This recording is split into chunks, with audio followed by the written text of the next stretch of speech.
اس کے ساتھ چلنا بہتر ہوتا ہے، کیونکہ اگر ریاست سے ناراض ہو جائیں یا ریاست آپ سے ناراض ہو جائے تو پھر زندگی میں مشکلات آ جاتی ہیں۔ تو اب بات یہ ہے کہ اگر الطاف حسین صاحب بائیکاٹ کر دیتے تو اس میں یہ ہوتا کہ لوگ ان کے کہنے پہ ووٹ نہیں دیتے اور سندھ کا جو ووٹ بینک ہے وہ بہت ٹرن آؤٹ کم ہو جاتا۔ یہ بہت اچھا کیا ہے الطاف حسین صاحب نے کہ آزاد امیدواروں کا اعلان کر دیا ہے۔ اب اگر دھاندلی ہوتی ہے تو وہ دھاندلی لوگوں کے سامنے آ جائے گی، کیونکہ آج کل سوشل میڈیا کا زمانہ ہے اور ویڈیوز بن جاتی ہیں،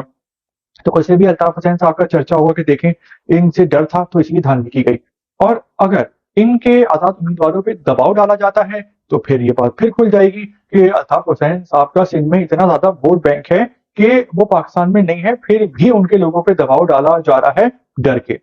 تو یہ بھی بڑا اسٹرانگ پوائنٹ ہے۔ اور اگر الیکشن فیئر اینڈ فری ہوتے ہیں تو پھر الطاف حسین صاحب کو کراچی سے، حیدرآباد سے، سندھ سے بہت ووٹ پڑے گا۔ کیوں پڑے گا؟ کیونکہ ان کا ووٹ بینک کراچی میں بہت زیادہ ہے، بہت سارا ہے۔ تو اب دیکھتے ہیں کہ الیکشن پہ کیا صورتحال ہوتی ہے، کہ کیا الیکشن سے پہلے اور الیکشن کے دن کیا ریگنگ ہوتی ہے، دھاندلی ہوتی ہے، یا الطاف حسین صاحب کے آزاد امیدواروں کو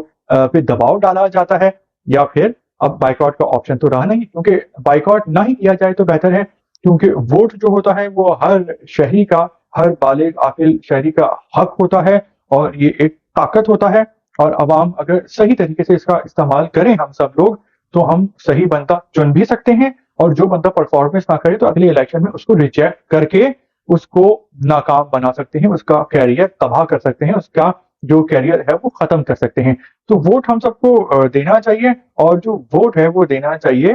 منشور دیکھ کے، کہ سیاستدان کا منشور کیا ہے، سیاسی جماعت کا منشور کیا ہے، وہ کیا عہد کرتے ہیں، اور کیا پچھلے جو انہوں نے عہد کیے ہیں عوام سے کیا انہوں نے پورے کیے ہیں۔ اس کے علاوہ کراچی والوں کے لیے ایک اور دکھی ایک اینگل ہے، وہ ہے بارش کا۔ بارش ایک رحمت ہوتی ہے خدا کی، لیکن یہاں پہ ہماری جو انتظامیہ ہیں، حکمران ہیں، وہ عوام کے لیے زحمت بنا دیتے ہیں۔ ایک بارش ہوئی، چند گھنٹوں کی یہ بارش تھی، لیکن اس نے انتظامیہ کے پورے سال کی پرفارمنس کا پول کھول کے رکھ دیا ہے۔ حقیقت جو ہے وہ آشکار ہو گئی ہے کہ یہ لوگ صرف بڑی بڑی باتیں کرتے ہیں، لمبے چوڑے دعوے کرتے ہیں، آسمان جتنی جو ہے وہ ڈینگیں مارتے ہیں اونچی، لیکن پرفارمنس جو ہے اصل میں وہ کچھ بھی نہیں ہے۔ کیونکہ جب کراچی میں بارش ہوئی تو بہت برا حال ہو گیا، لوگ پھنس کے رہ گئے، گاڑیاں بند ہو گئی، پیٹرول ختم ہو گیا، بہت سارے علاقے اور روڈوں پہ جو ہے وہ گھٹنوں گھٹنوں پانی آ گیا۔ مرتضی وہاب صاحب بڑے ایکٹیو ہیں اور وہ اپنی طرف سے بڑا کام کر رہے ہیں، پڑھے لکھے انسان ہیں، لیکن وہ میئر بن کے بہت لیٹ آئے ہیں، اور اس دوران پیپلز پارٹی کی حکومت بھی ختم ہو گئی، یعنی حکومتیں ختم ہونے سے 1-1.5 سال پہلے ہی آئے ہیں، لیکن کراچی میں کام بہت زیادہ ہے۔ تو لوگ بہت ناراض ہیں، بہت اداس ہیں، بہت پریشان ہیں، کیونکہ کراچی میں جو مسائل کا انبار ہے، جتنی گندگی کراچی میں ہے اتنی پورے پاکستان میں نہیں ہے۔ انفراسٹرکچر یہاں پہ تباہ ہے، اور سیوریج کا نظام بھی صحیح نہیں ہے، کہ ایک عدل کی پور کی بارش ہوتی ہے تو اس میں بھی گند جمع ہو جاتا ہے۔ تو پچھلے 15 سال میں آپ کو پتا ہے کہ کتنا بجٹ دیا گیا ہے سندھ کی حکومت کو، اور پچھلے 15 سال میں کس نے حکومت کی ہے؟ پچھلے 15 سال میں 3 بار حکومت کی ہے پیپلز پارٹی نے، پاکستان پیپلز پارٹی نے،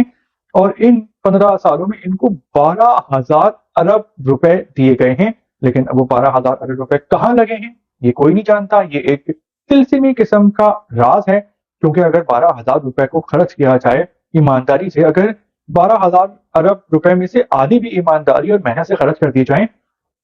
تب سندھ میں کیا کچھ ہو سکتا ہے، کتنے تعلیمی ادارے بن سکتے ہیں لمس کے لیول پہ، کتنے اسپتال بن سکتے ہیں شوکت خانم کے لیول کے، آغا خان کے لیول پہ، انڈس ہاسپٹل کے لیول پہ، کتنے جو ہیں وہ ایسے مراکز قائم ہو سکتے ہیں جہاں پہ ٹیکنیکل ایجوکیشن دی جائے، اور کتنا انفراسٹرکچر بن سکتا ہے، کتنی امن و امان کی صفائی کی صورتحال بہتر ہو سکتی ہے۔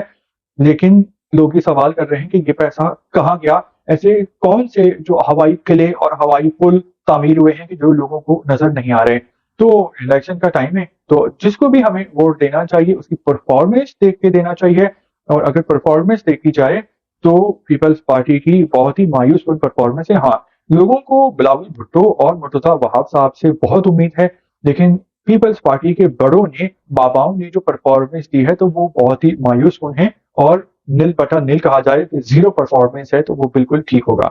تو